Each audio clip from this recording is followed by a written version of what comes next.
Good evening, everybody. It's the Cryptid Huntress. I'm Jessica Jones. Boy, do we have a great show for y'all tonight. Welcome in, everybody. I hope everybody's having a wonderful day. Just had a wonderful week. Man, we have had a wonderful, great week of shows so far. We still got this show and we got Saturday, okay, coming up. But the first half of the week has just been mind-blowing. If you guys missed that show with Daryl James yesterday, please go back and watch that. That is one of the most important shows as far as disclosure goes that we have ever done here on the Cryptid Hunters channel. Daryl, bless his heart, man. Daryl is one of the leading voices in the disclosure of the whistleblower and the secret space programs. And I think he's the top dog, y'all. Okay. When it comes to that disclosure with the underground tunnels, the child trafficking, human trafficking, reptilians, the satanic agenda, with our military involvement in off-world programs and things like that. Thank you so much to everybody who was here yesterday to join us in that discussion in the live chat. And so, yes, please go back and watch it if you have not, y'all. It's very important. All right. Well, tonight we have Dr. Dennis Carroll back tonight. We are going to be discussing the Appalachian smoke wolves. No, they're not wolves that smoke cigarettes. Nope, not that. Oh, man. These are shapeshifting werewolves, potentially, out of the Appalachian Mountains, particularly West Virginia. And y'all know there's a lot of cool cryptids out of West Virginia. And we are going to dive down this rabbit hole tonight. Smoke wolves were tasked to me as a blind coordinate remote viewing target. And I have some very, very interesting data on this tonight. And so get ready. It's another deep dive into a rabbit hole. And Dr. Dennis Carroll has done a lot of his own research on the smoke wolves. And I believe that the smoke wolves are not just in the Appalachian Mountains. These things are all over the world, particularly in Europe. And we're going to make some connections tonight to black dogs, black wolves, werewolves, the Rougarou, and just American werewolves. All right. So y'all know it's going to be a fun time tonight. So go get the popcorn. And if you would like to follow along with all of my shows and my social media links, go down to my website. That's thecryptidhuntress.com. You can find everything you need to know right there on that website. Also, I have all of the data for this target tonight on my Patreon, along with pictures and graphs and whatever else I'm going to be showing tonight. It's all there on my Patreon. So thank you so much to all my Patreon members. You guys mean the world to me, and I do appreciate it very much. Also, I have a shop. It's called War Woman Goods, and that's over on Etsy. So thank you for your support with that as well. I have a couple of events coming up. I do like to take care of business before the show, y'all. So here we go. I do have the next conference I have is a UFO conference in a couple of weeks. This is going to be in Mooresville, North Carolina. If you guys want to come see me at a UFO Comic-Con, that's September the 22nd or 27th, excuse me. I will be there. And I will also be in October at the Super Soldier Activation Conference down in Orlando, Florida. And I will be going over a lot of the data to my remote viewing targets that do involve the super soldier programs, underground bases, deep underground military bases, and off-planet human settlements and all that kind of stuff. We're going to go there. It's going to be a great presentation down there. And I can't wait to see everybody again. Okay. All right. Well, let's get to our show tonight. Okay. This is going to be a really good one. So let's do it. Deep in the Appalachian Mountains, tales of the Black Wolf and the Wolfman have been told for centuries, with sightings and encounters happening through present day today. There's one terrifying phantom-like nocturnal hunter that is known to prey on livestock, wildlife, and occasionally lost hikers who wander off into its territory. The creature, or the creatures, are known as the smoke wolves. Encounters with these creatures are rare, but reports state that they are large, wolf-like creatures with dark fur and glowing red eyes, they possess the ability to morph into a swirling cloud of smoke when they choose, making it nearly impossible to track or capture. Some witnesses describe it as a shapeshifter or a spirit, while others see it as a physical predatory beast with a thirst for blood. It has a demonic howl that sounds more like a scream, and the only way to keep it from mauling something or someone is to rattle chains as it approaches. Well, what exactly is this smoke wolf? Is there anything to it? Is it maybe just a mythological, made-up tale of the Appalachian folklore? Or does it have some substance behind it? This was tasked to me as a CRV target, and we will be discussing that data tonight. And of course, I do have Dr. Dennis Carroll here. He has decades of experience with folklore, the paranormal, cryptids, UFOs, everything supernatural, and demonology. And he's the perfect person to have here as my co-host tonight. And you can find him on his YouTube channel. It's called Hunting the Shadows. So please help me welcome to the show tonight my good buddy, Dr. Dennis Carroll. Hey, Dennis. Good evening. Good to be back again. You know, we're moving in. This is a perfect show tonight for me, but this is my favorite cryptid territory here, definitely. Werewolves and stuff like that. And, you know, I was going to say something here at the beginning, and no, we're not talking about werewolves on pot tonight, by the way, when we say smoke wolves. Smoking. We're definitely not.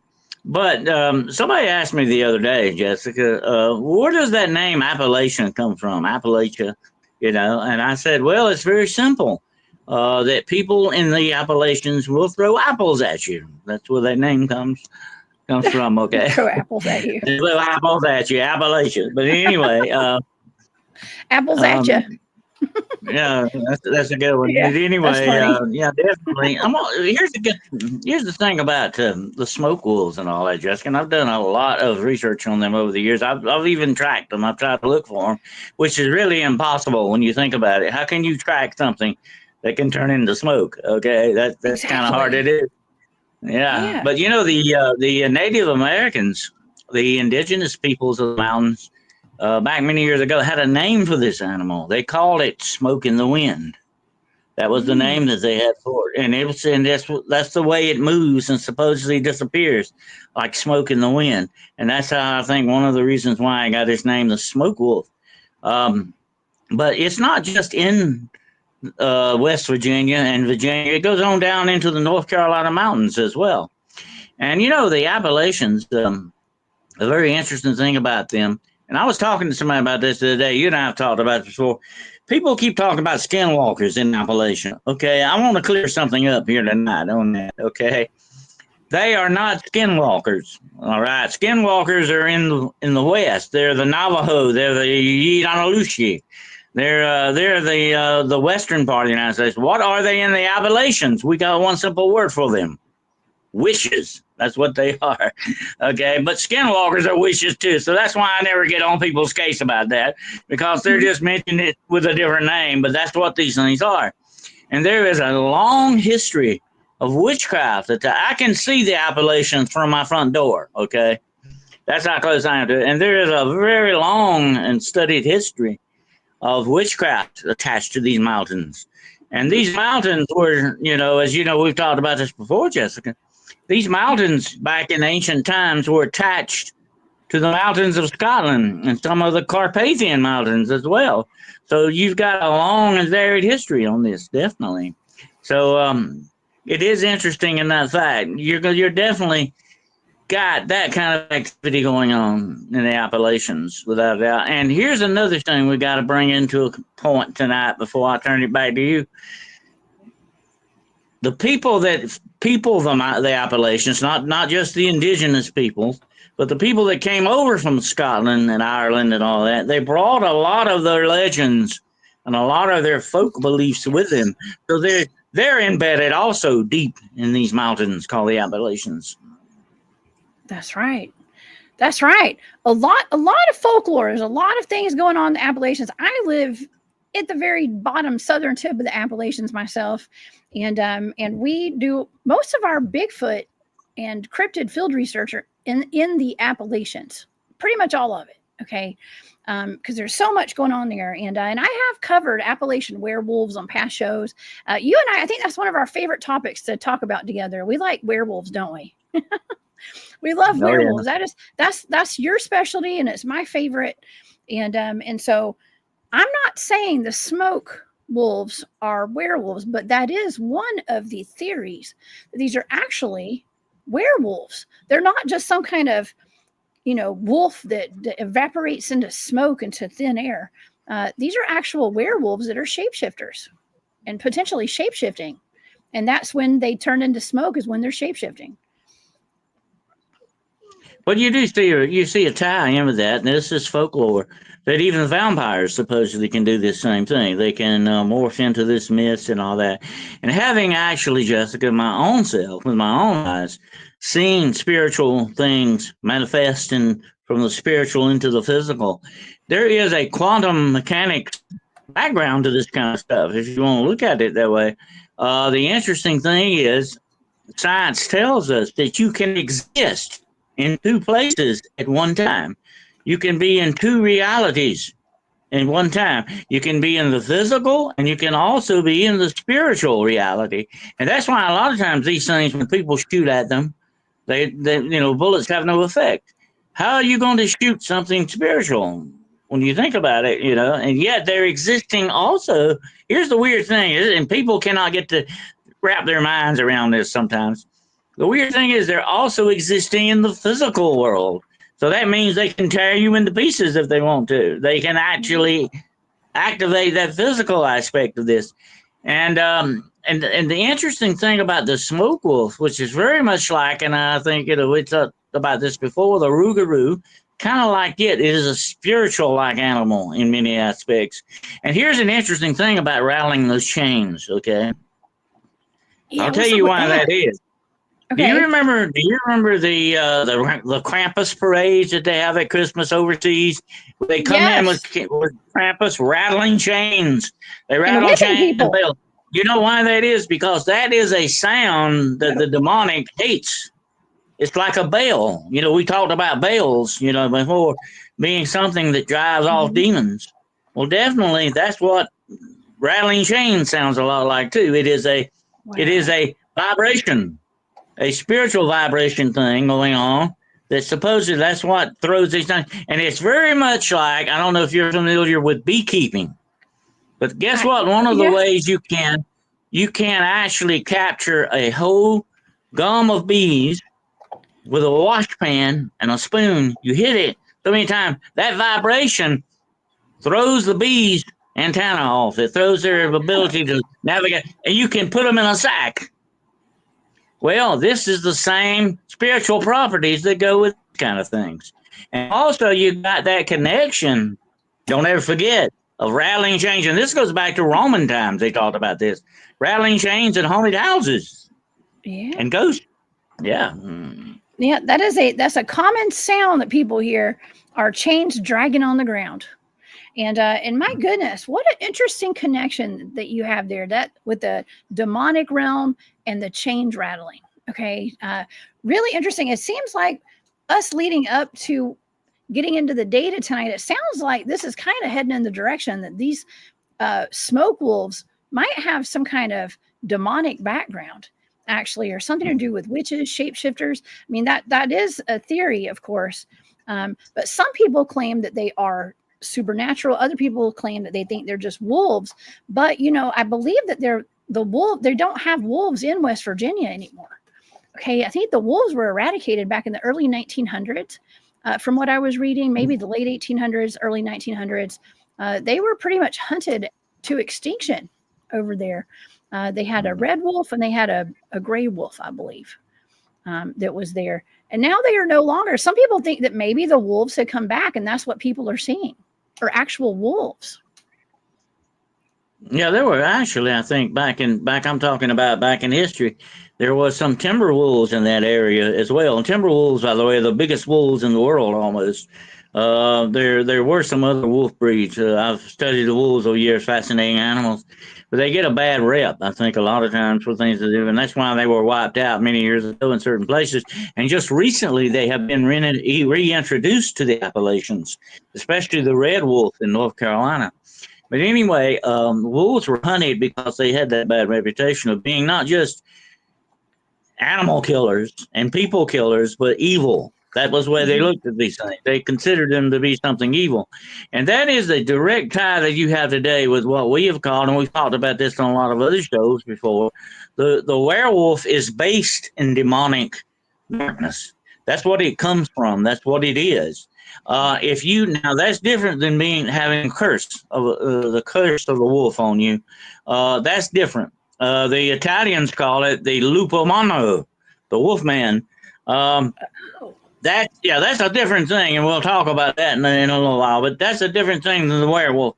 The werewolf, let me tell you this, and I'll talk about this before. I could tell you exactly what you need to do tonight that will make you to become a werewolf. You can do that. There are certain things you can do. I've actually had people ask me to do that, but I'm not going to tell you because you might be tempted to do it, and you wouldn't want to do that, definitely. But you're getting into some very dangerous territory here because this is even, if there are worse states of possession, demonic possession, this is amongst the very worst of them all because you are allowing these demonic spirits to take over you, and you become one with them. You become part of that darkness, and it eats you up that way. That's the way this works. And every time you do this metamorphosis, every time you do this change, you lose a little more and more and more of your humanity until one day when you go to change back into human, you can't do that anymore. You're stuck in that shape, And of course, we've talked about that before with Dogman. Dogman is Dogman 24/7. But the werewolf may be your next door neighbor. It might be somebody in your family that you don't even know about. It could be anyone or any person or woman for that matter. Women can be werewolves just as good as men. Yeah. Oh yeah, they do it just as well as men, I'm sure. And I'm going to take a hard pass on learning or you telling me how to become a werewolf. I don't think I want to do that, especially not after the way you just described it. Okay. I think I'm good. I wouldn't mind my werewolf security team one day. Okay. But I'm going to take a hard pass on that. Me becoming one. It just feels like it'd be too painful. And I don't I'm just trying to stay away from Labubu dolls still. Okay. And to protect my energy from all of that.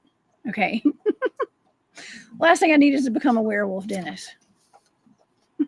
The one precept, the one thing that you would have to do, and these are very dark rituals that you engage in. This is a very ritualistic thing.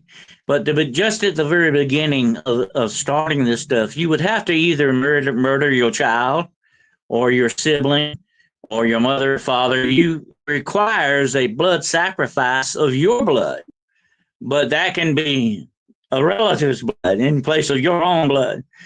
You do have to cut yourself to a certain extent. You do have to mutilate yourself and all your blood to begin with, and then you have to murder someone very close to you, like your child or your sibling or whatever, to become initiated into this ritual that it takes. There are other things, and I won't go into that tonight. They're too horrific to go into, but there are other things you do to acquire this ritual, that you acquire this power, this demonic power of shapeshifting.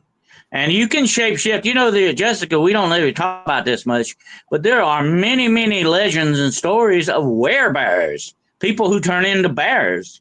And the bear, by the way, in my book is the real king of the forest. I've run into a lot of them in my time, and I know you really respect the bear, or you will pay for it in the end if you don't. But the interesting thing is there are were tigers, there are were lions, there are were leopards and panthers. It doesn't just have to be a wolf or a vampire. It can be other things that you can morph into. You can morph into a raven, for that matter. Whatever the situation. What if you were to come home tonight and there's a very funky looking raven sitting on your windowsill? that would concern me a little bit, because that's not what ravens usually do.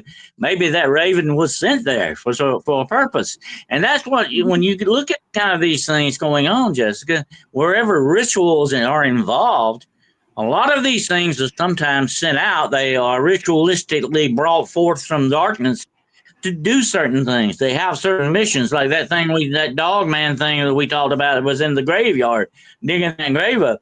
There are certain things sent on the mission. And by the way, certain parts of the human body are used in rituals. Maybe that thing was after somebody's skull or something, you know? You got to look at it that way. They can be sent to do the dirty work of witches, warlocks, and wizards and stuff that don't want to do that. They can use these animals, these beings that they can call forth from the darkness, and they can use them to come after you. If they want to take care of you and take you out, they can assassinate you using these things. There have been many stories in folklore of people even being given poison by certain animals that they thought wasn't just a regular house cat in the house or a regular dog. It wasn't really their dog or their cat in the house with them at that time. It was a shapeshifter. Up to something usually like putting poison in your food or putting a spell on you or whatever that situation was.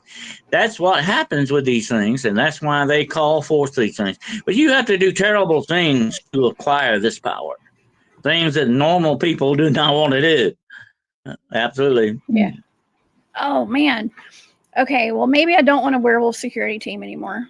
Okay, change my mind on that. Yeah, it sounds horrible. Okay, it sounds really, really scary and really, really bad. I mean, there's a reason that people who live in the Appalachian Mountains, they lock their doors at night. They don't go outside. There's a whole list of rules, right? And part of it is there's things that will eat you out there at night. And witches are a big factor. There's actually some videos going around on TikTok and all over the internet of a family, of a woman living at a home in the Appalachians with her kids, and this like witch, this old boo hag or a hag, I guess. Maybe it was a feral woman, was coming out of the woods. She had it on the ring cam, and she was scratching on the door at night and going up the windows on their second story of her house and trying to get in the window with her in her child's room and stuff. I mean, it is just pretty terrifying. I don't think that was set up. I think it was real, but you never know these days. But that's enough for me to, I always tell people, close your blinds and, have curtains and lock your doors every night. It doesn't matter if you live in the Appalachians or anywhere, wherever. But yeah, witches, and we also, my favorite shapeshifter out of the Appalachians, that's Spearfinger. Okay, we've got her. That's our shape-shifting witch. I once broke that rule, Jessica, years ago in the mountains. One night I whistled and answered a whistle call, which I would advise you never to do. And I met two Skinwalker sisters, by the way, that night. I had a run-in with them. It almost cost me my life. So, yes, there are some very good reasons why you need to follow some of these rules. Definitely, I found that out a long time ago. Luckily, I'm still here to tell you about it. But the thing is that there are reasons behind when you look at folklore, you got to understand a lot of folklore are warnings, that we call them warnings or red flags. They tell you to do something for a reason most of the time. And it's not just superstition. It can have a very valid reason behind it, like whistling at night can call or get the attention of something you might not want to get their attention of. Okay, you might not want to meet this thing that you might get their attention. And like I say, I found that myself the hard way. You don't want to do that. And there are other things too, like there are things, if you look too deep into the forest, it's not a good idea to do that, because you may see things that you normally wouldn't see in other places in the Appalachians. Okay, and if you do see something, it's best not to pay attention to it. It's best not to recognize it, because then you get more attention from it. And this comes directly, Jessica, from indigenous people's belief in these things. They believe this very much. So very much like they talk about with the Skinwalker. They won't talk about the Skinwalker because it might get his attention. Same thing with these. And these Appalachian witches, who a lot of them supposedly have a very valid power in order to turn into big Black Panthers and wander. And some of these things supposedly wander. I actually got on trail of one of these one day and actually found the prints on something like that. And it was huge. I mean, it wasn't your average house cat. This was a big cat. And I would go to game wardens and talk to game wardens about it. Oh, there's nothing like that in these mountains. There's nothing here like that. But people keep coming to me time after time, telling me they see these things. People have taken pictures of them. Yeah, we know that. Well, they're out there. Okay, but some of these things, and we got to understand this, may be natural, but also some of these things may have a supernatural nature or origin. Oh, for sure. For sure. Well, we've gone down the whole avenue of talking about the potential of there being zombie bears, okay, out in the woods. And I think that the zombie bears are like a werebear, according to how you're describing it, of course. And you know, going back to this article that I was sent by my friend Kelly a couple years ago, we were talking about the potential there being zombie bears in the East Tennessee National Forest and in the woods, and you know, out that way. And they were talking about how, you know, our government had been doing that super soldier programs and creating super soldiers that had bear DNA and like lion and wolf DNA. And I don't know if it was some kind of CRISPR experiment. I don't know how they did it. But they were dropping them off, and they were living in caves. They were warning people not to go near caves that had satanic pentagrams painted on them, Dennis, because that's where those creatures, the super soldiers, were living. Absolutely, you got to, you got to remember this: the government likes experimenting on bears because you can modify them to walk like people. You can actually modify a bear to do that. Oh. I have actually seen bear that was injured. It could not get back down on his fours. He could walk around just as well as you and I. I actually saw that with my own eyes. They could be modified, and therefore that would make them valuable, more valuable than a wolf in some ways, in that respect. And what you're looking at, if you could take, let's just say, and I would say the real true zombie bear would be something, what I would say, chip modified. It would have a chip in it to do certain things they want it to do. You send something out like that, Jessica, that would be a very formidable weapon, just like a super soldier would be. This would be something that would be very hard for you to deal with. Look, think about a 400-pound bear coming after you with its only intent to tear you into pieces. Most of the time, you can scare a bear off. I have run into them. I've run into bears. Most of the time, you can scare them off. You can freak them out and they'll leave. Because most of the time they don't want, unless they're having a bad day or they got some cubs around or something, you're going to probably get lucky, okay? If you're not being stupid about it, you're going to probably get lucky and the bear's going to give you a break. But just think of some kind of weapon like that coming after you with a chip in it that has programmed it to do certain things and that it can stand better than a bear on its legs can normally stand. You've got a problem. Mm-hmm.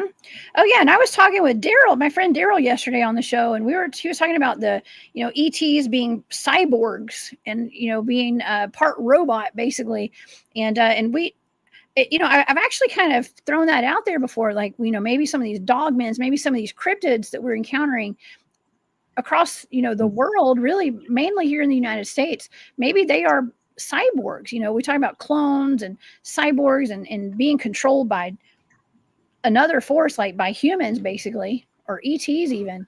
And so there's that whole aspect, but considering that everything is weaponized, I would imagine werewolves, we've heard that werewolves are used by our government and by our military, but these smoke wolves, okay, whether they're shape-shifting humans or shape-shifting wolves or whatever, I would assume that if they are known by our government, they are going to be militarized and weaponized as well, Dennis, wouldn't you think?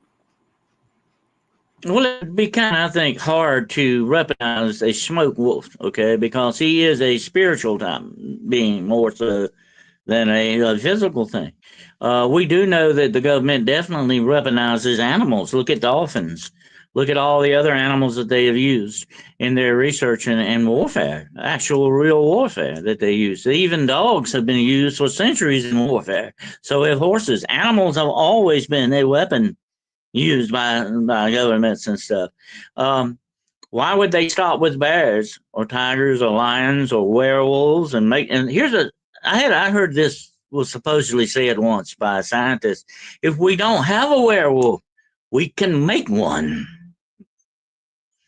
And that's the way they look at these things, okay? That's what they're doing. They can make anything. Apparently, that's what Daryl was saying too. You know, in these deep underground military bases, he was saying that they're basically making, it's the ETs are down there working with our government, our military, creating animal-human hybrids of all sorts down there. Anything is possible. It's actually kind of mind-blowing and it's disturbing, okay, if you ask me. So, but nonetheless, Sovereign Cosmic Wildman says he's noticed the shape-shifting wolf dogmen come out at certain times of night, like 11:03, 11:13, 11:30. A lot of threes, okay? 1:13, 1:30, 1, and that's their number. That's interesting. I don't know. Maybe there's some gematria to all this. Okay, I'm very much into gematria. I don't know what the gematria of werewolves is. Okay, but could be. That is the witching hour, right, Dennis? Like between 2 and 3 in the morning, or midnight and 3 a.m. Would that be the witching hour? Would be when people are doing rituals to try to conjure these things? Well, absolutely. You know, when I used to do a lot of spiritual research, that's why they kind of tagged me with the title of Midnight Hunter, because I would begin at midnight and go on to dawn with this, because those are the prime hours of darkness, okay? And of course, 3 a.m. is the top hour. That's where everything tops off, and after that, it starts going downhill. I've explained that to a lot of people over the years. It's not just demonic power. The earth itself, at that time of night, at 4 a.m., begins to slowly turn toward the sun. And this diminishes the powers of darkness in this world, the spiritual powers of darkness. We're not talking about physical darkness here. We're talking about spiritual darkness, two different things. But when that happens, you will see a distinct change in the very atmosphere of dealing with these things. You feel it coming on before it even, I've actually been in situations, Jessica, where I said, oh, it feels like 4 o'clock. I look at my watch. Yeah, it's 4 o'clock. I could feel the change taking place in the atmosphere around me. And these things are real, and it happens. And the government understands this. Like I was contacted by the CIA myself. They know these things. They've already got access to this stuff. They know about demons, how to raise them, how to supposedly control, how to get him, go in agreement with them on certain things. That's what makes all this so downright dangerous. They already know this stuff. It's nothing new to them. They're already messing around with it. Like I said, that statement, if we don't have a werewolf, we can make one. If we don't have a vampire, we can make one. Whatever the situation is, that's the government for you. They got plenty of time and money that you and I don't have. And they can do these things if they want to. They can, as you heard that old saying, all our lives, money makes things happen. And they got plenty of it. Okay. Yeah. Yeah, it does. Well, and they're also very much into, they know the astrology, okay, as well. If you don't think our government's not using astrology in our military and things like that to plan attacks and plan whatever, they're using that, okay, with the stars alignments. How deep they are into psychic warfare. You and I did a show on my show about psychic warfare. I do remote deep viewing. in that. I know that is one. Hey, that's one of the biggest weapons the government uses.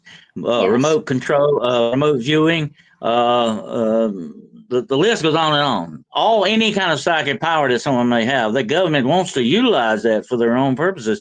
Let me tell you this, and I think you know this without a fact, but I can tell everyone out there listening now, as a remote viewer, sometimes you can put yourself in very, very dangerous situations. You know what I'm talking about here? Because even the government in certain areas have remote viewers to guard certain things. And if you go in there snooping around, they know this. They will attack you, remote viewer wise. Okay, they will attack you. You know what I'm talking about. You understand. You've heard about this. They can do this, and even to the point where they could screw your mind up if they want to. They could really do a job on you. They could, but see, that's part of the intensive training that I've had, is to prevent that from happening. So they can try. It doesn't mean they're going to. Okay, you got to learn psychic self-defense. Okay, that is one of the main things you have to learn when you are learning real remote viewing, as I like to call it. Yeah, but you're right. People who are untrained could be could be attacked. It could be a counterattack. There's all sorts of stuff that could happen. It is very powerful being able to psychically locate targets and things like that. Yeah. And of course, if another remote viewer tells you, hey, you might not want to look into that, you pay attention, because they have probably encountered something that that can be very dangerous. But being a prepared professional is what it's all about. You got to be prepared. And we can all tell stories about people that investigate the paranormal and the supernatural who go into that unprepared. That is a bad idea. You got to always be prepared for as much as possible, for whatever situation you're facing, because some of this stuff could cost you your life, can cost you your sanity, can do a lot of bad things to you if you're not careful. You got to be careful. You got to be prepared. Like the Boy Scouts, you got to be prepared. Yes. Absolutely. Yes. Well, those of us who are doing stuff like remote viewing and we've been trained in it, we know we are prepared for anything. Okay. So y'all don't worry about me. Okay. I'm good. But it's all weaponized. Ultimately, everything's weaponized, supernatural, paranormal, everything. Cryptids are all weaponized. Okay. And the fact that we have high level Satanists in our military, I don't know if they're still there or not, but I know like Michael Aquino, is that his name? We talked about him yesterday. There are factions in our military that were very much into Aleister Crowley and satanic rituals and stuff like that. So, well, as a matter of fact, it's interesting you brought that up, Jessica, because I did a show on my own show the other night on the Ancients of Evil. They are put in certain places like this. You have people who are sent in, no matter what group you're in. You can be a ladies' sewing circle. You probably got somebody in there to mess things up. That's just the way evil works. It has insiders and everything. That includes our military, our government, everything.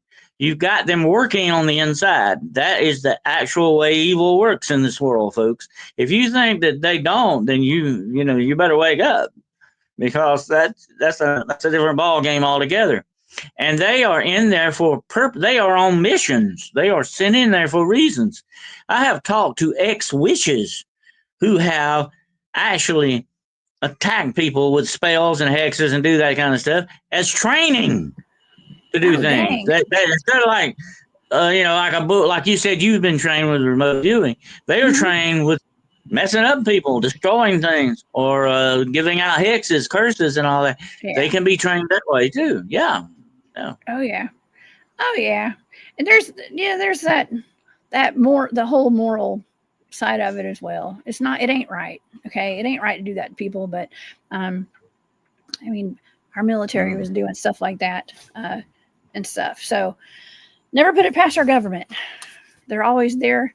What did Ronald Reagan say? He was like, the worst words you could ever hear. We're here from the government. We're here to help. Right. So, well, who are they helping and what are they helping? Okay, I don't know. Anyways, I digress. We're here to talk about the Appalachian smoke wolves. Okay. And I don't know. I like to get into the whole government conspiracy stuff, of course, myself. But I don't know.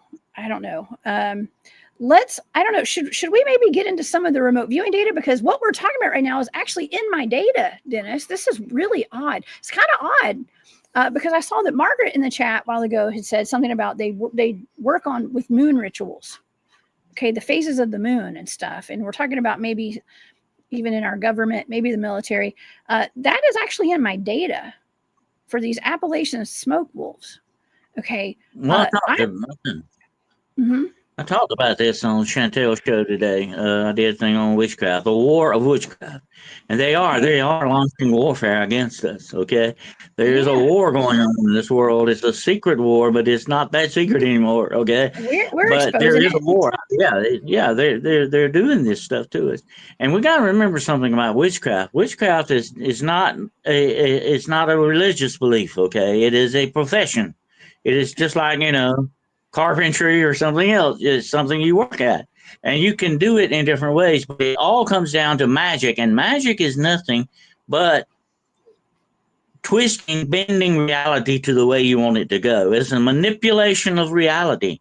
And you do it in different ways. You can do it with candle magic. You can do it with sex magic. You can do it with electric magic. You can do it with cards. You can do it with, there's so many different ways you can do it this way. You're manipulating reality. You are bisecting the laws of spirituality. You know, God, our creator, I think, gave us certain laws of spirituality that even the darkness must abide by. Okay, when it goes against things. And if you start messing with these laws and messing stuff up with reality or something, you're stepping outside of that and you're going into dark bounds here.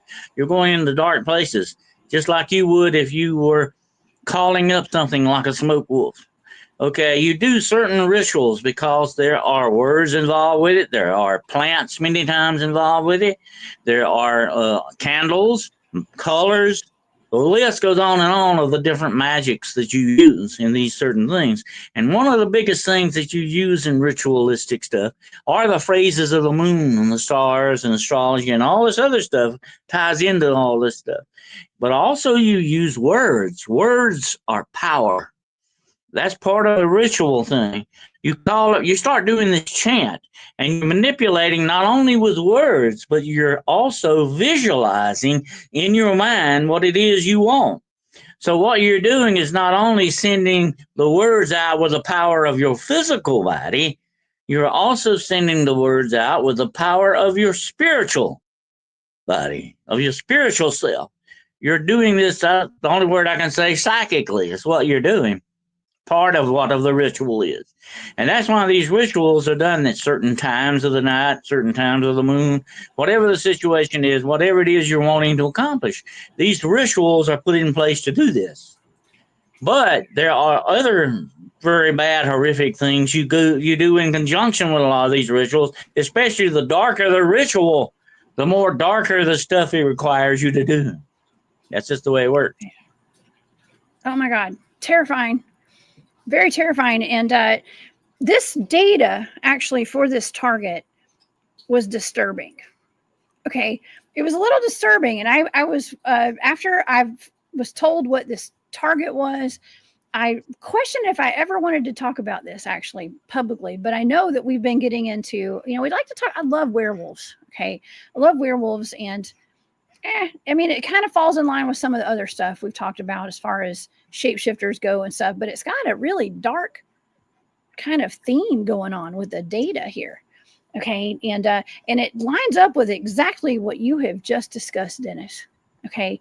Whatever the Appalachian smoke wolves are, I'll just give you an overview before we get into the data. It is very occult based. We're talking about rituals, curses, bad omens, even demonic kind of data as well with this. And so this we're not messing. We are not looking at something that's just like a wolf or even like a ghostly wolf. We're looking at something that is quite demonic, I think. When it comes to the Appalachian smoke wolves, I think they may be I think they might actually be werewolves, Dennis. Or a skinwalker. I know you said they're not skinwalkers or witches, but the way I describe it, the easy way to say it, they're skinwalkers is what I think. But like I said, we'll get into the data. Okay. But that's just kind of an overview. And I have a lot of data on this. Does that surprise you that this would be demonic?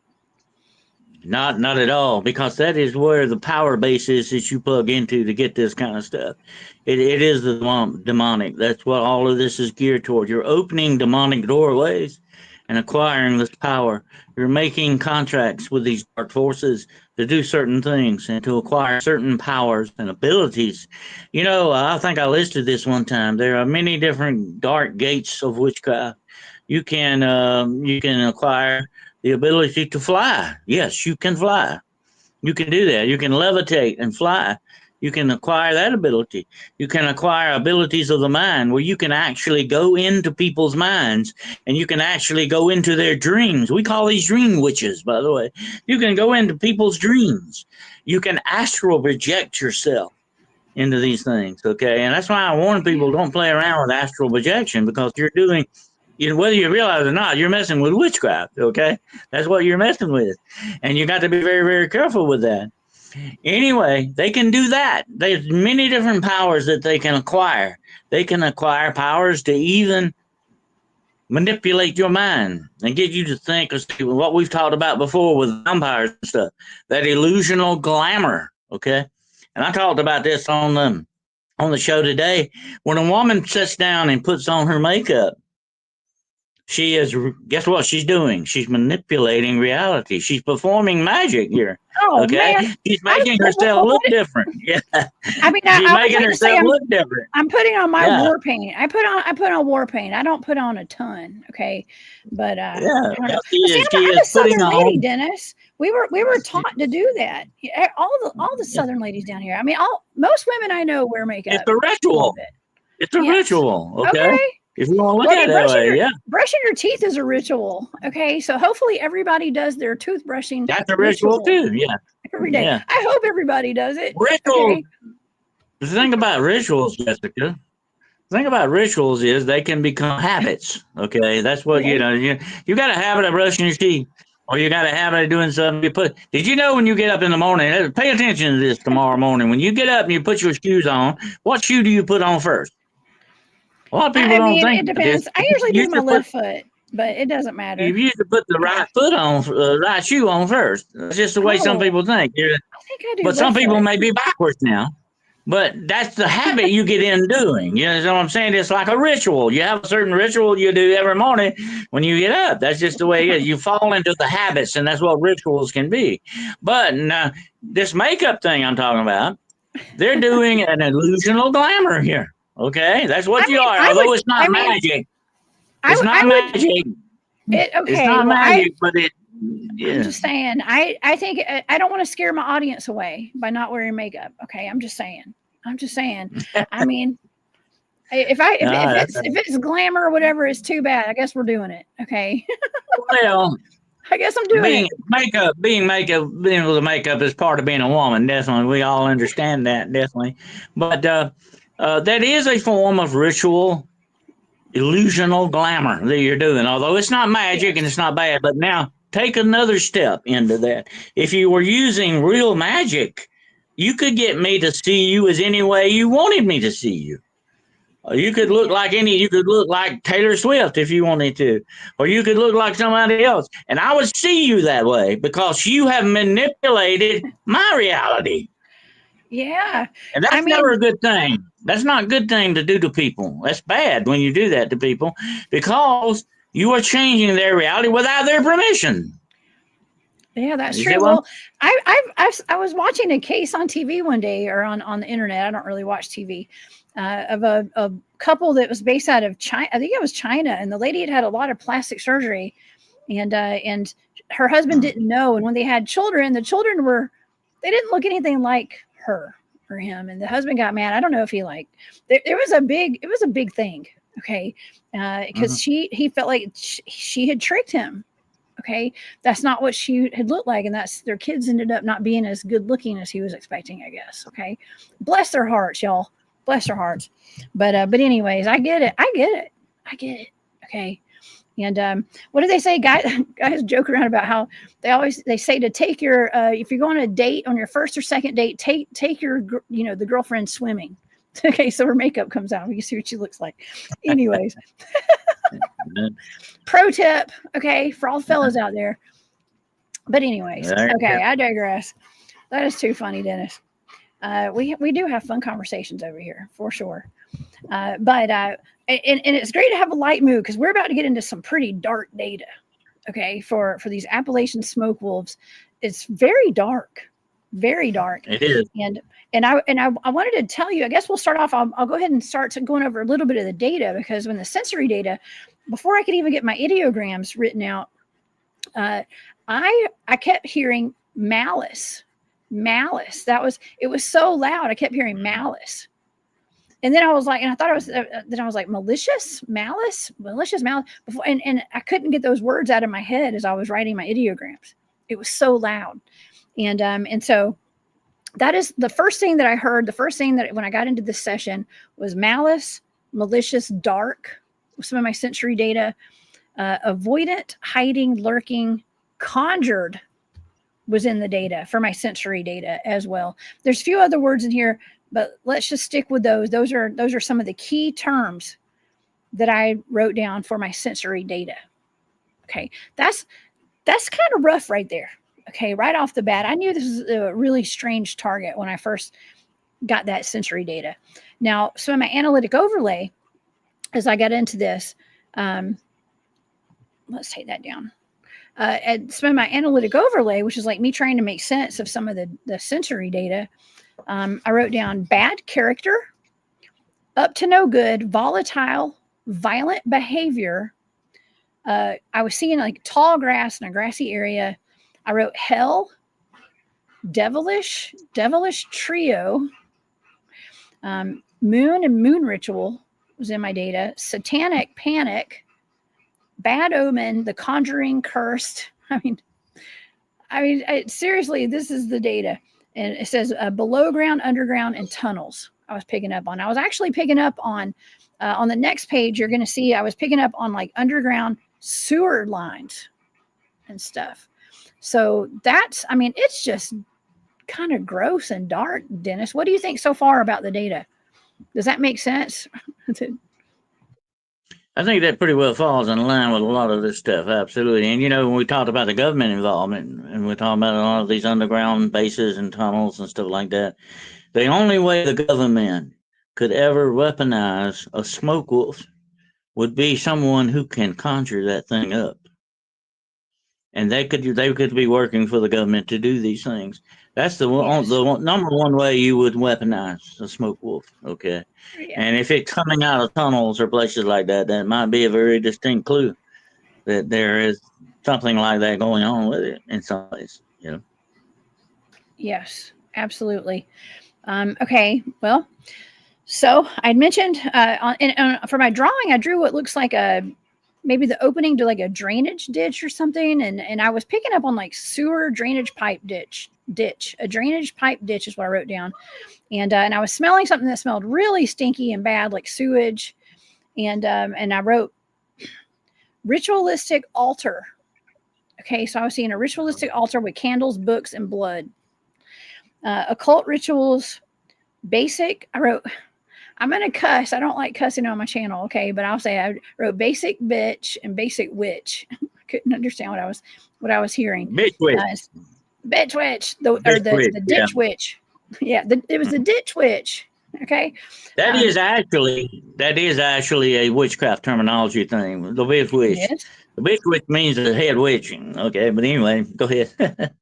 That's what it means. I didn't know that. That's weird. Okay. So, that's cool. All right. So I wrote spells and invoked is in my data, cult rituals. Mm-hmm. And this is really, really weird. Okay. I picked up on a gang. I actually wrote down, I don't know if I should say it. I guess I'll say it on there. I wrote MS-13. Okay. It's like I wrote like a real gang. Mm-hmm. Okay. Like an organizational gang. And I wrote down Santa Maria or Santa Muerta. I couldn't spell it, so I wrote Muerta. Okay. I like tried to spell it out. And because I kept hearing that. And I wrote down gross because I was feeling so gross. This target was just gross to me. Okay. And I wrote down not good. I was feeling not good, uncomfortable, and I felt like I was being watched. Okay. So that's the second page of data, Dennis. This is all terrible, right? And this is all for the Appalachian smoke wolves. What do you think about that? Here's something that's very interesting that you brought up. Several points in that. Okay, one is you cannot have rituals without an altar. That's part of the witchcraft thing. The altar. If you got to have an altar, and you call forth a demonic entity to guard your altar. This may be why you were being watched.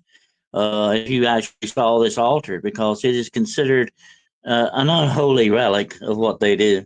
And you did bring forth that point about an unholy trio. That is definitely a demonic thing too, as well. You know, everything that the demonic has is a counterfeit of what is good in this world.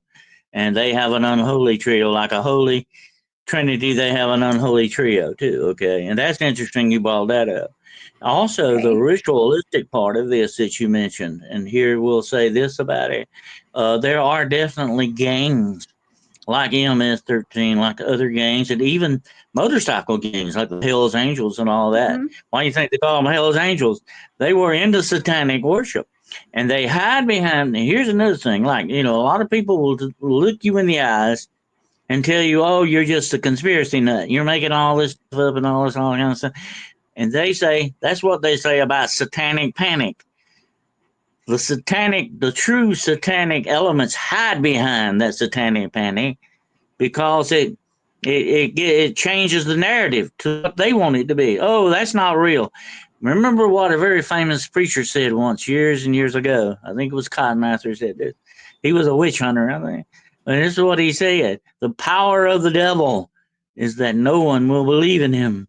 If he can keep himself hidden that way and call you a conspiracy nut and say, "Oh, that's satanic panic and that's a bunch of junk," it's not real. That's the perfect way to hide behind something like that. Put up a false front. That's the way it works. Man, well, that's pretty deep. I mean, I think that this target, like I said, it was pretty disturbing in my book. Okay. And I do have more data. I still have another page. Okay. And so I guess we need to, we'll go through the rest of this data because I felt like I was in the middle of a ritual or something when I was remote viewing this, which was not a good feeling. And I did cut it off when I started seeing, I saw like a gargoyle. I wrote down gargoyle actually. And so on my third page here, I wrote down dirty and possessed. Okay, so I was picking up on something that was possessed. My analytic overlay, I kept hearing, I heard the phrase party animal, snake, hold up, light it up. Those are three things that I heard: party animal, hold up, and light it up. And I wrote down the word snake as well. Then I was seeing like a circle, and I wrote surrounded on every angle, keep watch, overlook. And I wrote, I was seeing something gray. Let me see what I wrote. Gray and hard, I think. But I wrote down like pictures of like a circle, and it said like inner circle. And it almost looks like there's people standing around in a circle, maybe. And I wrote down familiar spirits and a gargoyle. Okay, and that was the end of the target. I closed it down because I just was not feeling good with this one. And but that's the thing, like, we're talking about the Appalachian smoke wolves, and I wrote down familiar spirits. Now, could the smoke wolves be a familiar spirit, Dennis? Is that how that works? Okay, what you were experiencing there with the gargoyle was definitely demonic. That's the way it was appearing to you, and that's what you felt. That's the feeling you got off of that. So you were brushing up against the demonic, definitely. And another thing we got to understand about this circle you're seeing is part of the ritual. Okay, that's part of what they're doing. They gather in their circle to do this. The circle, by the way, represents eternity, infinity. That's why they gather in a circle. So the interesting thing about this too is that if you are ritualistically calling up something, that is your familiar. That is what witches do, witches, warlocks, how they familiar spirit, a helping, you might say a demon helper. That's what it is. And it can not only be a guardian of your altar. Your altar is where your power is, okay? If I'm a witch, I guard my altar very well. If you come in and mess with my altar, you're messing with me. You're going to mess me up. You're going to do some bad things to me. So that's where my power lies. And many times the altar, even if it is an unsanctified altar, there are two kinds of altars in this world. There's a sanctified that you got in your church, and that's where they have the baptisms and all that. That's a sanctified altar.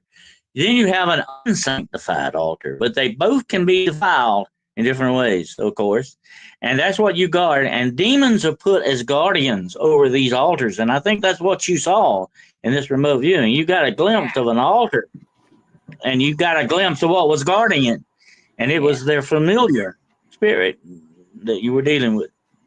Man, it was not a good feeling, Dennis. I did not like this target. I didn't. But I was just I was just observing. Okay, I was only observing. I shut it all down. in my protective spot. I'm good. Okay. But nonetheless, it was very dirty. Okay. I know that sounds weird, but it just felt dirty doing that target. And I did not like it. It stunk. It was dirty. If you want to call it demonic, yes, that could be how I could describe this target. And so I would say upon going over this data and analyzing it, I would say that these are very real. Okay, the Appalachian smoke wolves are very real, but it has a lot to do with being conjured up and being some sort of a familiar spirit, some kind of demonic force. Whatever it is, it's conjured. Okay, and that's the bottom line. We need to remember a very important thing here, Jessica. The wolf is the symbol of the beast. It's the symbol of the bestial side of nature, the side that is sort of opposed to what man is supposed to be, and it is just that alone is a demonic symbol in itself. It doesn't just because it's a wolf; it can also be other things too. But it denotes the bestial, animalistic side of nature.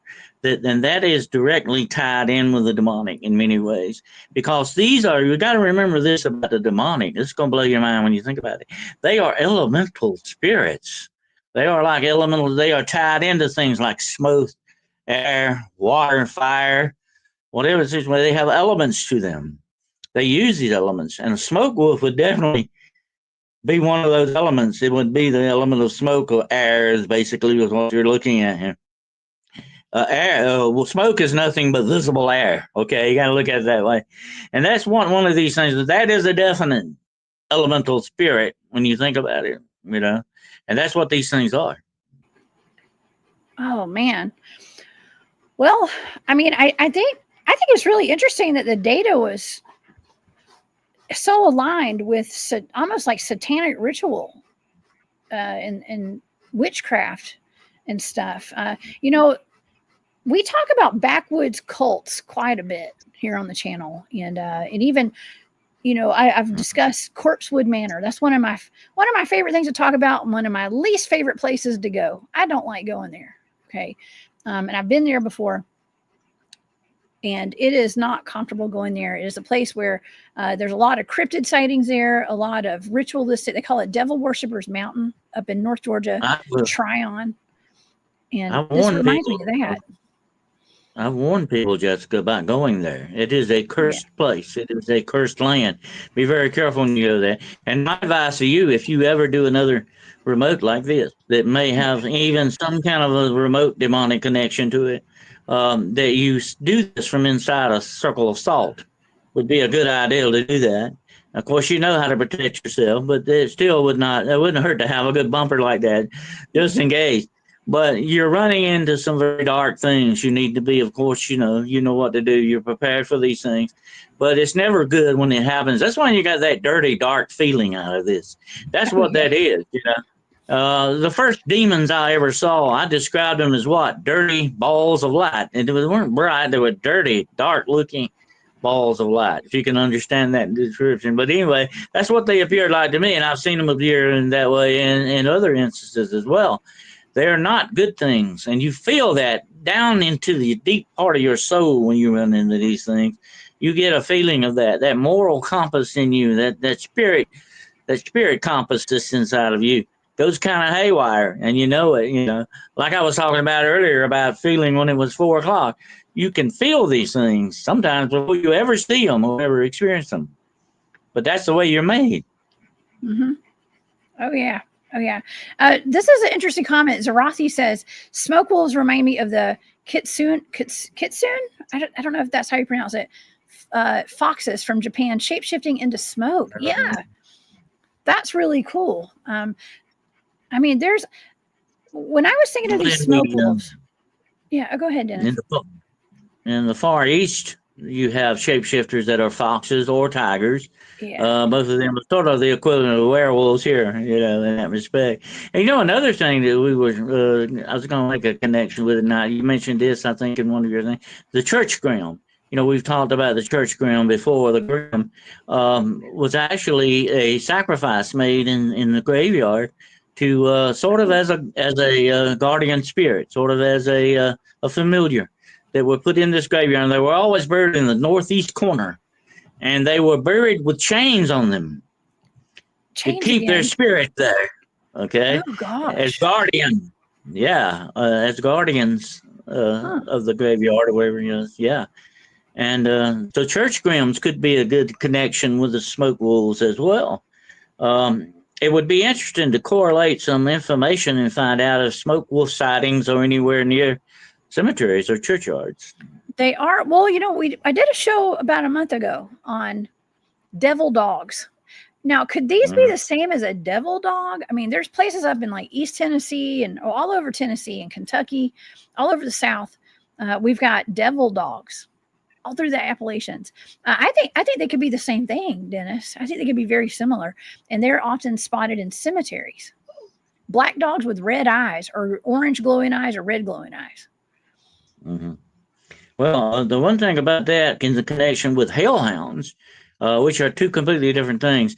Hellhounds will not be seen in a churchyard because churchyard is sacred ground. Okay, the grim is put there as a guardian. He is actually in the graveyard. He's basically part of it. But a hellhound would not be found in a. In fact, I've heard stories of people being chased supposedly by these devil dogs, and they would run into a churchyard, and that's where the dogs stopped. They wouldn't go in any further. I even had that same story happen once. Somebody told me about having a run in with La Llorona. She was following them, chasing them until they ran into a churchyard, and she stopped immediately at the boundary of it. This is consecrated ground, supposedly. Evil is not supposed to be able to operate too well in there. That's a good thing to remember if you ever get chased by some of this stuff. Head for the nearest churchyard. Oh my gosh. Well, I speaking of being chased, I had that incident out in the North Georgia mountains late one night with some of my team. We were up there hiking late at night, and we had this fog. I've talked about this plenty of times because it's just perplexing to me. And it was actually scary. We had a fog that seemed to have a consciousness to it. Okay. Now we hear about hikers going missing. They walk into the fog. They're never seen again. And I said in the intro today, I was like, the Appalachian smoke wolves will eat people, hikers that get lost, that walk off into the fog, things like that. Now, here's another thing too I forgot to mention is that the smoke wolves are known to hunt people for sport. Okay, that's one of the tales about these things is that they don't eat because they're hungry. They eat because they want to unalive people, and so it's the blood sport. That's why I titled the show "Blood Sport." I think, or I originally did, because they hunt for fun. There used to be an old folklore saying, Jessica, about werewolves and devil dogs and stuff like that. If they catch you that night, that when the sun comes up the next day, there will be nothing left of you, divine. And that's the way these things usually operate. And, I think a lot of times this may account for some strange disappearances. Werewolves not only kill you and tear you into pieces, they then eat you.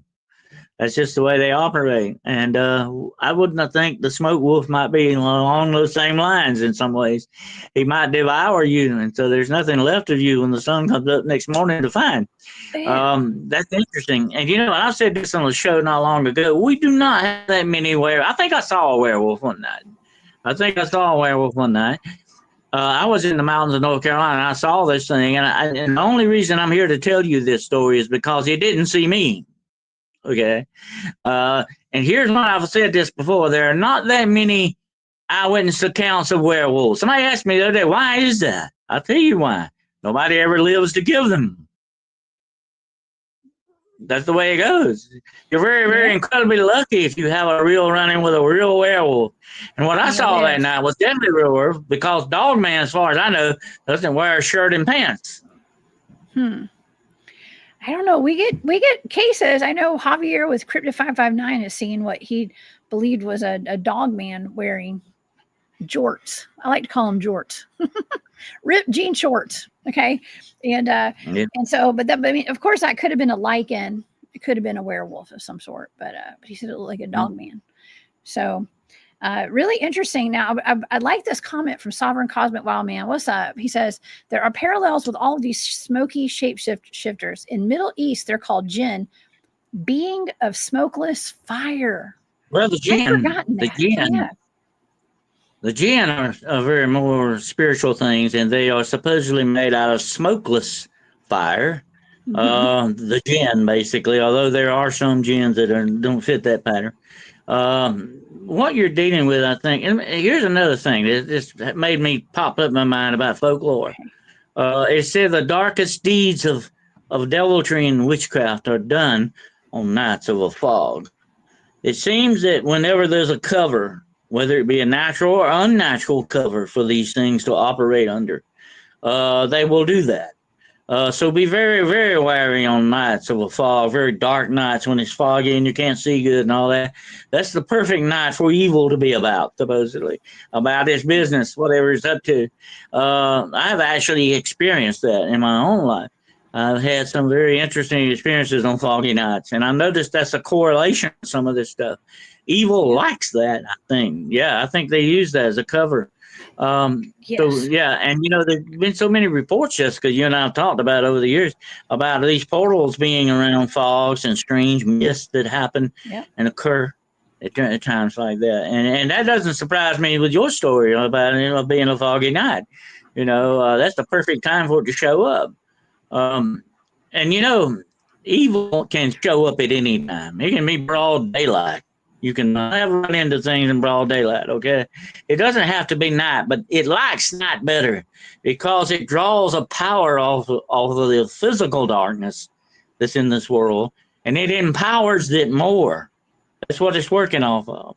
And that's why it likes that darkness and that fog and the mist and all that stuff. That's why vampires supposedly can turn into a mist. They are spiritual things, just like the jinn he's talking about. They are spiritual beings. They can do this because that's their makeup. You and I can't do it, but they can do it because that's what they are. And like I said earlier in the beginning of this program, I have seen with my own eyes spiritual beings manifest from spiritual into physical reality. But they can be both places at the same time. And that's quantum mechanics, Jessica, definitely. That's been proven by science that this can happen. Although science doesn't believe in the spiritual aspects of things, they actually prove that something can be in two places, two realities, two dimensions at the same time. Yeah, we were talking about that with Daryl yesterday with the secret space program. And they show that to us, and even in movies like Avatar, they've got the military, the soldiers are like, even in the movie The Matrix as well, right? They're sitting in a chair, but like their consciousness is somewhere else, living in a different reality. Okay, like in another dimension. It's weird. Okay, it is. But yeah, that goes with the story of Schrodinger's cat. When you open the box, will it be alive or will it be dead or will it be both alive and dead? That's quantum physics there. That's quantum physics. You get some, and we were talking about this the other day on the show. It sounds like magic. Maybe that is what magic is. Maybe it is quantum physics. We just didn't know it all along. Yeah. I believe so. And we have quite a few comments about black shuck too, and making the correlation between the Appalachian smoke wolves out of West Virginia and black shuck. Now that's actually based out of England, correct? It's somewhere over in Europe, I know. Well, black shuck has been connected to a lot of good things that happen. This actually has helped people that were lost in fogs and stuff like that. So it can sort of be good and bad. It depends. And here's the thing: it depends on what kind of a good or bad person you are when you run into black shuck. If you're up to something no good, like you're a thief messing around to steal something or something, black shuck is not going to be on your side. Okay. But if you're lost and accidentally lost and looking for home, maybe black shuck will help you out. That's the good thing about black shuck. And we even have one in North Carolina. You've heard of the. I think it's called the Hound of Goshen. It's on the North Carolina, South Carolina border. That's a very famous story. And it has been known to do good deeds once in a while. So that's interesting. I'm sure it's a welcome sight to see a dog trotting up to you if you're lost and you're by yourself in the woods. It's probably a good thing, to have something there not only to comfort you, but to help guide you out of the woods and out of the fog, probably. But not a lot of people are that, lucky, I guess. And there's also, okay, so we're kind of going down the path of this being a werewolf potentially, or a skinwalker. Okay, the smoke wolves being skinwalkers or werewolves. There are other places around the South, like let's say New Orleans, where they have the rougarou and the loup-garou. That could be something similar to a smoke wolf as well, I would think. I mean, if smoke wolves are werewolves. Well, that's the thing, interesting thing. I'm glad you brought that up, because that is sort of a connection the rougarou has with the smoke wolf. In some stories of the smoke wolf, it has actually been alluded that this thing could possess people sometimes. And that is what the rougarou can also supposedly do. It can possess people. So this is a spiritual being. It's sort of like the Wendigo, although a little bit like the Wendigo. It's a completely different thing. But it can supposedly possess people. These are bad, evil spirits. And yes, if they are spiritual, they have the properties of being able to possess you. Okay, you got to remember that. Spirits can do that. It's just like you being possessed by the spirit of Marilyn Monroe one night, and she takes over you, and for a while you become Marilyn Monroe. That spirit has possessed you. That's what Kim Kardashian does. Can do that. Yeah, spiritual entities can do that. We can't, but spiritual entities can. Yeah. Well, I said that I'm joking. This is for entertainment purposes only, but I remember watching a little clip where some collector, this guy that does he gets high-end collections or something. He got a lock of Marilyn Monroe's hair, and he gifted it to somebody had paid to gift that to Kim Kardashian. And when she got it, they were filming her. She was like, "Ooh, I'm going to do some witchy stuff with this tonight," is what she said. She said something along those lines, where she was going to use it in a ritualistic way, Dennis. Well, I thought that was wild. We won't get into that tonight, but they have kept certain, shall we say, private parts of somebody like Napoleon Bonaparte. They have his penis in a jar. They have Rasputin's manhood in a jar. Okay, yes, I've heard that. So, yeah, and so supposedly there exists, and hair, by the way, is the number one thing that can survive death. We have actually found the hair of the Egyptian mummies that are 6,000 years old. Think about that. A lock of hair, 6,000 years old, still just as good as the day you were born with it, okay? That's amazing to think about. Something like that could survive death. And that's why hair sometimes is venerated. And the Victorians used to do pictures with dead people's hair as commemorative things, and all that. They call them dead flowers because they would do little flowers things with the hair and make it look like a flower. I've actually seen people. There are some people who collect these things. Okay, they are real, folks. That's a real hobby some people have. But anyway, I don't think it's a good idea to keep something like that around myself, even if it does belong to Rasputin or whatever. I don't see why you would want to keep that around. That's not good. But this business, somebody's very historical, like Marilyn Monroe or Elvis. If you had a lock of their hair, it would be worth a lot of money, definitely, for a collector. Yeah. Oh my gosh. I mean, but let me tell you this. I'm thinking about it. Let me tell you this. Hold on a second.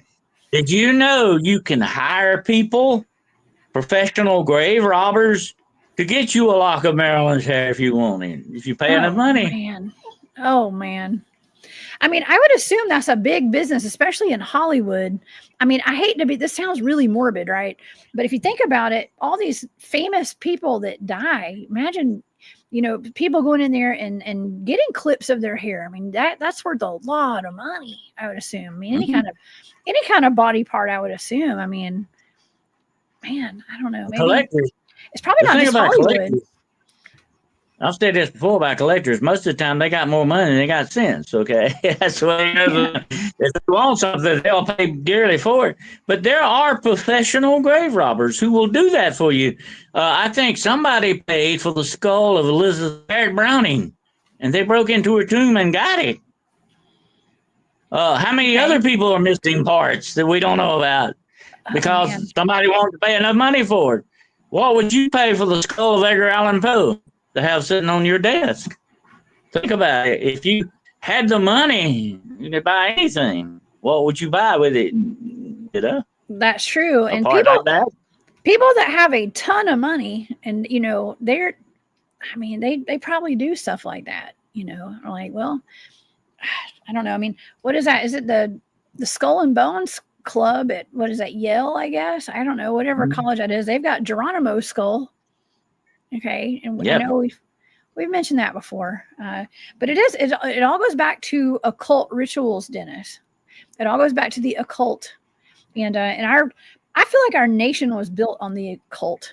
I tell you what, I'm starting to see that now. I talked about this one time, because we talked about rituals and curses and all that night. I've actually had a death curse put on me, and they blew gopher dust in my face. Now I'm gonna tell you what gopher dust is. Gopher dust. Okay. Oh no. The main ingredient of gopher dust is dust from a grave. And it has to be it can be good gopher dust or it can be bad gopher dust. And if it's good, it comes from the grave of a good person. Well, if it's bad, it comes from the grave of an evil person. And that's, of course, for evil purposes. That's part of the ingredients of gopher. They call it gopher dust or magic dust. They got different names. But anyway, they use these in rituals and witchcraft. And, what we were talking about earlier about becoming a werewolf, part of the ritual is unaliving somebody that has a lot of your blood in them. And that is just the beginning of it. Okay, that's just at the very beginning. There's more horrific stuff to come. And it also includes having sex with the dead, and it also includes cannibalistic things. And we won't go into that tonight, but that's what a lot of this stuff requires for you to do. The more darker the ritual, the more the demonic power you acquire.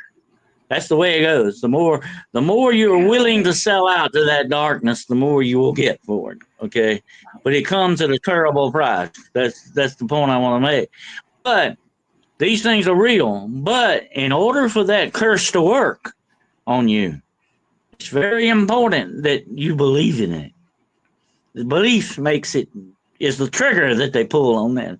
So if I were going to put a curse on you tonight, I would surely let you know it, because then it would begin to work on you psychologically. You pull the trigger on it. That's what happens, and that's what gives it. It's what it empowers that curse. It empowers that hex or whatever is put on you. That's the way it works. Yes, I've had people try to do things to me as well, Dennis, and send me pictures of dead chickens and stuff. I've mentioned that before. It was weird. And I knew what they were doing. I knew exactly who was doing it too. Okay. And it's pretty disgusting that people would do stuff like that. And so you have to, like I say, rise above it, like don't let it get in your head. You have to have a very strong mind. And that's what people target other individuals to put curses on them when they think that they're weak. And they will make people weak so the curses will work on them and all that kind of stuff. That's a whole other topic, I guess, but the purpose of, and that's exactly, Jessica, exactly. You hit the nail on the head there. It's right. Exactly how the weapon of fear works on people. Okay, that's what the weapon is all about. Do not live in fear. I say that every show before I sign off. I say, don't live in fear, live in awareness, y'all. Okay, because the fear is what gets people down. It's a low vibration, and that's when people can do bad things to you, and it will stick. Okay. And we're not going to do that. We don't allow that.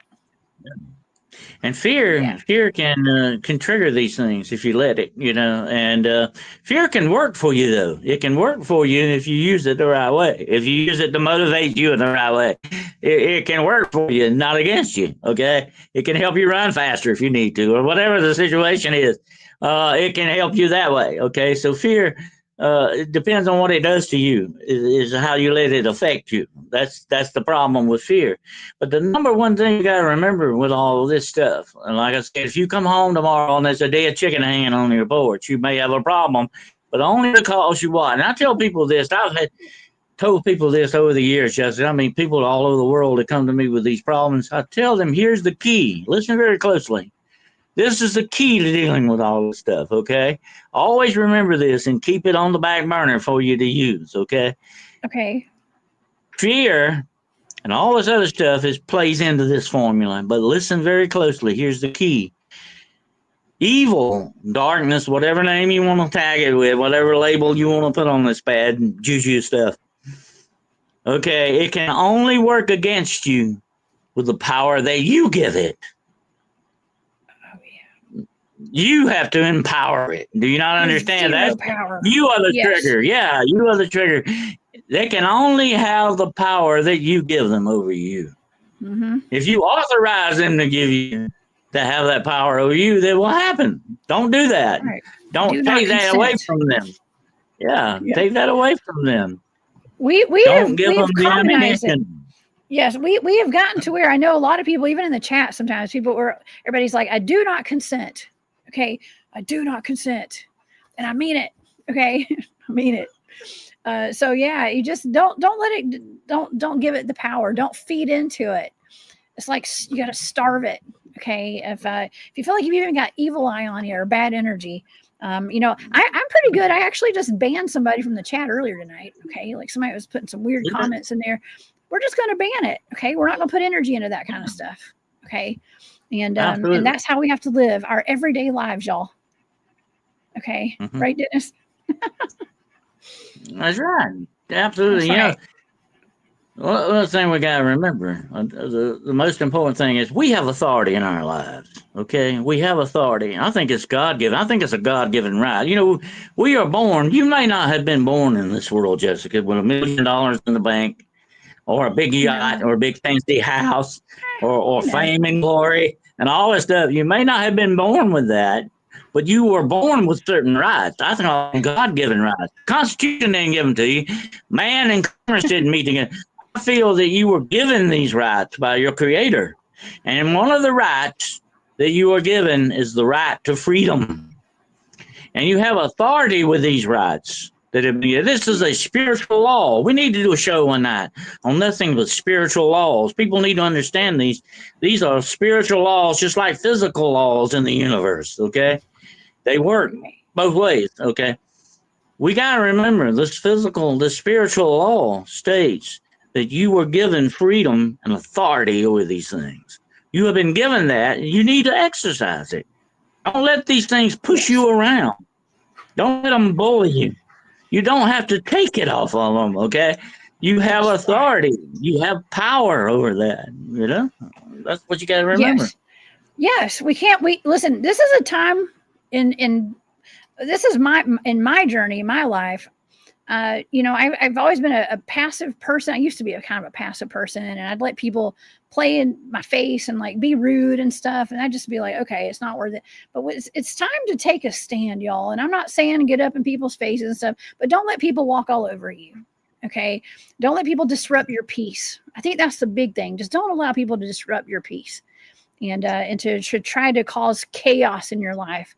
And my goodness, it seems like the chaos, I don't know if you want to call them chaos magicians or just crazy people. I don't know what it is. They have really upped the ante lately, especially in my world. Okay. Definitely in my world. But all over the world, it just seems like things have gotten crazy. And we need to, everybody, don't let anyone disrupt your peace, no matter what. Okay. And come over to the Cryptid Hunters channel. We'll calm you down. Okay. We got two choices in this life, Jessica. Right. We can either stand there and be a doormat, or we can walk off. We don't have to take that. We don't have to. Well, anybody that starts dishing stuff out to us like that, we don't have to take it. Nobody's making us stay there to take it, okay? We don't have to put up with that kind of stuff, We are better than that. We can be better than that. And, that's why I keep saying to people over and over again, evil in this world, darkness, wants you as a victim. It wants you to keep you as a victim. Don't let anything or anyone in this world make you a victim. That's right. You want to be the warrior. You got to be the warrior. This when you win. You win when you're a warrior. Mm-hmm. Yes. I have a jewelry shop called War Women Goods. Y'all wonder why? Okay, because I'm a war woman. Okay. Good Oh title. man, that's right. That's right. And yeah, I love it. We have such a great support group here in the chat too tonight, y'all. Everybody's so cool. And yeah, this is a really interesting show. You know, it's interesting how we have these topics that are so dark and have the potential to be so just grimy. Okay. I like to say grimy and dirty, and I just feel like gross about this because it's all about occult ritualistic stuff. I mean, even the stuff I was talking about with Daryl yesterday, I mean, that was pretty dark with the deep underground military bases and the human trafficking and things like that. I mean, there's so much darkness in this world, but here's the point, y'all. We got to shed light on this. Okay. So we're shedding the light on it. We're I don't say cleansing, okay, out the bad energy, but that's kind of what we have to do. Okay. And just to be aware of stuff like this and be aware that people do these spells. And there is a lot of occult undertones to just about everything that goes on in this world. Okay. Including our military, including our government, and just to be aware of it and to recognize it. Okay. And to shine light on it and to not let it affect you. Okay. We don't need to let this stuff affect us. Right, Dennis? Absolutely. You know, we got to remember this too, that if things come out after us, you know, things to start doing, we don't have to put up, we can kick them out. You know, we can open the door and say, you get on out of here. You get out of my life. I'm not going to put up with you. I'm not going to have you in my life. You leave now. You know, and I remember a line in a movie. I don't know what the movie was, but the guy says, you may kill me, but I'll go down fighting you.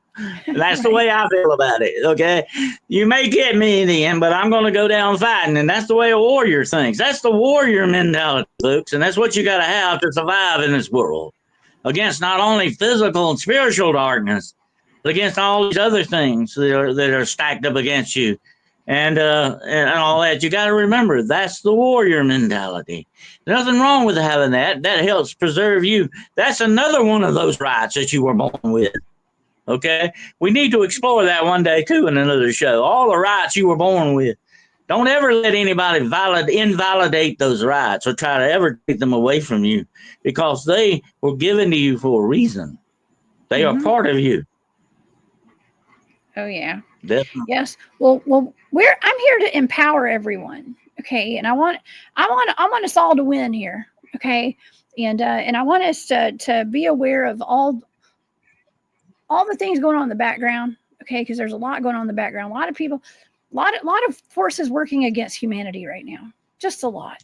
And so let's be a platform here where we can discuss it. We can shine light on it. We can figure out how to not let it affect us. To the best of our abilities, and to keep moving forward in a positive direction. Okay. Freya says yes too. Okay. Because we want, we want positivity. Okay. Not all this negativity in this world today, but also, for all of us Bigfoot researchers and cryptid researchers out in the Appalachian Mountains, it's good to be aware of all the things that are going on out there, Dennis. Especially stuff that's dark like this. Well, somebody asked me the other day, Jessica, what do you think about this? And I'm feeling a lot better now lately, getting some health issues straightened out to get back in the woods again and get back to what I like to do. But somebody asked me the other day, aren't you scared when you go out there in the woods? You're going to run into Bigfoot or you're going to run into something? I said, look, I'm more scared of meeting human beings out there than I am of cryptids, okay?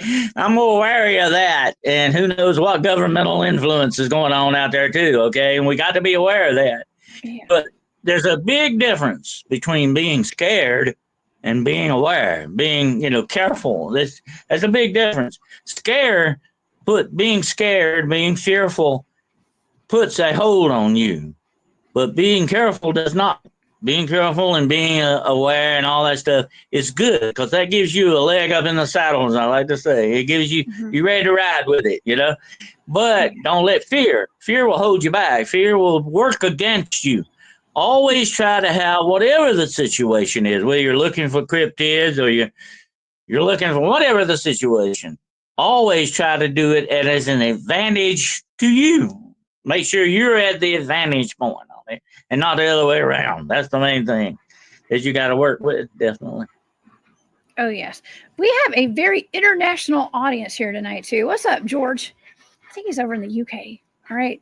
And so thank you. Oh, man, we have a great audience tonight. This chat has been off the chain tonight, Dennis. Just flying. Okay. Flying. And I am so excited to have everybody here tonight. Leah says, darkness shakes us up and makes us grow. Yes, it does. There's a purpose for it. Absolutely. Got to know the dark to appreciate the light too. It is what it is, y'all. And those of us that have seen the darkest of the dark nights are able to appreciate the sunshine. Absolutely. You know, I've said that many times over the years, Jessica. I have a lot of people ask me, you deal with the dark so much, Dennis. Doesn't that really mess you up? You know, you're dealing with dark subjects, dark demonic stuff. I said, no. The more you deal with the dark, the more you will appreciate the light. Absolutely. Absolutely. Jinx. Absolutely, Dennis. That is so true. And so, yeah, well, listen, all this is not going to stop me from going out in the woods and hunting for, Dogman and Bigfoot and all that kind of stuff. Somebody was asking in the chat earlier, can Bigfoots be were squatches? Something. I thought that was pretty. I didn't bring it up at the time because we were on another topic when I saw the comment, but that was a good comment. Do you think that's a good question, Dennis? Do you think that Bigfoots could become were squatches? I tell you what, Jessica, people like you and me are kind of strange. It makes us want to go out there more. Not doesn't make us want to stay home. It makes us want to go out there more. That's the way we are. That's the way we operate. Definitely, we share that definitely.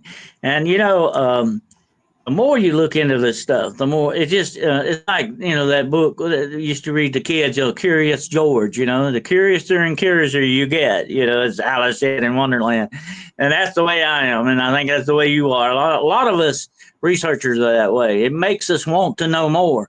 I told this not long ago, back in my own personal history. A day came when I got that fire lit under me to know, and it's never gone out. That fire even burns brighter now than it has ever burned before. To know these things and to go and experience what's going on with this world around us and this crazy universe that we live in, and the things that are going on. That is the epitome of life. That's the icing on our cake, definitely. Oh yeah, it's we are in it to win it, Dennis, both of us. And I really do appreciate you coming on the shows with me and having these conversations. We really do need to have these kind of conversations and explore the dark side of life sometimes. And I enjoy it. I like it. And yeah. I get to learn all the secret tricks because I feel like sometimes I do feel like there's like evil eye on me and stuff, Dennis. I can feel it sometimes, especially when I do these shows. Not all the time, but sometimes I can. And I'm like, well, you know what? Dennis has been teaching us how to protect ourselves for a while now. And so I feel pretty good about it. I know how to protect myself, and I let everything bounces right off on me, Dennis. Okay. And so I want to thank you for that. It's been my experience, Jessica. When the darkness doesn't bother you, doesn't attack you, doesn't watch you, then you're doing something wrong. You're not in the right place you need to be. If you're fighting the good battle, then you're going to fight that battle. You're going to know you're in a battle. Okay. If it's not, then there's something wrong. Definitely. And my grandmother used to tell me years ago, it's a saintly old woman. She used to tell me, if the devil's not bothering you, then you better examine yourself very closely. Something bad's going on here, because if he's not bothering you, he may already have you.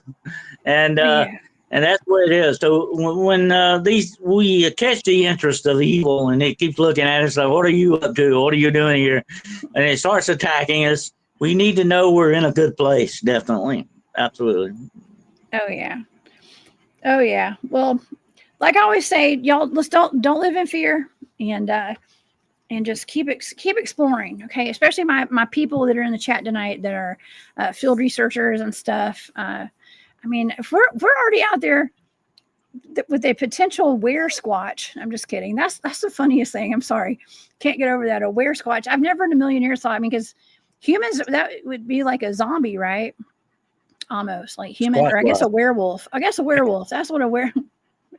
I got a Squatch watch. You got a Squatch watch? Okay. Well, Squatch watch, that's a good idea too. But a wear Squatch, man, I mean, man, if I ever encountered one of those, I don't know what I'd do. Okay. It'd be like a zombie bear. It'd be like a zombie bear, I guess. But anyways. I'd rather meet the zombie bear than the cocaine bear, actually. I think that would be a bad situation. I don't know. I think it'd be just equally as bad, Dennis. Those are to be equally as bad. I don't want to see either of those. But nonetheless. Well, Dennis, thank you so much for being here tonight. I think we've covered this pretty well. And we really took a very deep dive tonight on the Appalachian smoke wolves. Out of West Virginia and actually all through the Appalachians, and also similar to the Rougarou and other werewolves across the world, even in the UK. George, I see you in here. So thank you for being here so much, Dennis. And I know you have a fantastic YouTube channel called Hunting the Shadows. First of all, do you have any final thoughts tonight? And then of course I'll ask you to promote yourself. I would warn George to watch out for those werewolves, definitely. But I think, all of these things are based, all legend, like my favorite quote goes, every myth and legend known to mankind is not without its authentic foundation. And that's so very true. And I think there are definitely some truths in here. And I think you did a real score. I'm proud to call you a colleague, because I think you really hit the score tonight. You really nailed it. And I think this thing is definitely tied to some conjuring and dark conjuring that's going on in certain places, because, like I said at the beginning of this program, the Appalachians are known with a great, strong bond and tie to dark magic and stuff. And that is exactly right up the alley of this. Okay. And that makes perfect sense. Absolutely. And it is definitely, I think, a demonic thing, definitely, that's going on with this. There's a conjuration. And Jessica, I even had several reports here lately of dogmen actually being seen doing some kind of chants or stuff like that. That kind of makes me wonder if some of these dogmen incidents are not parts of a conjuration thing too. Because you got to remember this and think about this. This is mind-blowing when you think about it. A lot of people who practice the occult out there and are doing these rituals and doing this stuff and tapping into this demonic power, they know about dogmen. They know all about dogmen. And would that not be the perfect vehicle for the demonic to enter our world as a dogman? Not just a werewolf, as a dogman. That's a different creature altogether, folks, and a different thing to think about. So what if some of those dogmen out there are not regular dogmen? What if there's something else brought forth out of the darkness by rituals and conjuration? I think there's a definite clue that may be going on out there. Absolutely. Yeah, and it actually lines up with the worldwide satanic agenda as well. And I don't know if there's a rise in like a satanic agenda, or if it's always been here and I'm just now noticing it. I don't know, Dennis. I think it's been in our faces for a long time. We just didn't see it. The perfect example for that, Jessica, and I've talked to people about this. Remember Slender Man? Slender Man was made up online. It was a green thing, okay? But now there is evidence that the demonic has taken the imagery of Slender Man and they're using it. Darkness utilizes things like that. They would definitely take Bigfoot and Dogman and use that. So I was telling somebody on the show not long ago, it would not surprise me if some of those things out there are not walking around as demonic entities masquerading as Sasquatch or Dogman or Chupacabra or whatever it is they want to look like out there. They can do it. I have seen demonic entities turn into children that look like little children. I know they can do these things, and that does not surprise me a bit. So, heck, a smoke wolf would be an easy walk for them. No problem. Yeah. Shapeshifters. Nathan Davis, that is so sweet of you. Thank you for that super sticker. Says, we appreciate you, Jessica and Professor Dennis. Thank you so much, Nathan. I appreciate you very much. And that's very kind of you. As you call me Professor Dennis, I actually do have a honorary professorship, but I don't teach, so I don't call myself a professor. Well, you teach us though, and you are here. You do have a lot of knowledge, and every time you come on my channel, you're teaching us. You definitely are. So you're doctor and professor and a doctor. Yeah. Well, Dennis, tell everybody where they can find you, your YouTube channel, your Patreon, your website, anything you got. Okay, well, my show is called Hunting the Shadows. We like to pull these things out into the light here. You got to first hunt the shadows to do that. And I have a show with my good friend Gerald Fountain on Monday nights at 9 o'clock p.m. Eastern Standard Time on Hunting the Shadows YouTube podcast channel. It's called The Road Less Traveled, and we did a fantastic show last week. We did shipwrecks. It was very interesting.